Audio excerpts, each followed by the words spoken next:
నేను నీకు ఆరోగ్యమును కలుగజేసేదను, నీ గాయములను మాన్పెదను. ఇదే యెహోవా వాక్కు. ఇర్మియా గ్రంథము 30వ అధ్యాయము 17వ వచనం.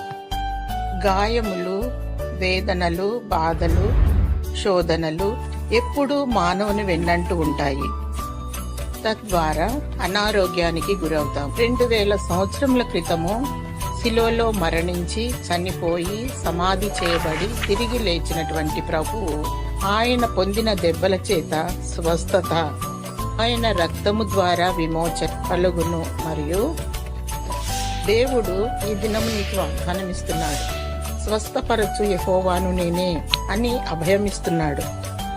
స్వస్థత నీకు శీఘ్రముగా కలుగును. హృదయము అన్నింటికంటే ఘోరమైన వ్యాధి కలది. హృదయ స్వస్థత కూడా దేవుడు కలిగించును, స్వస్థపరచును.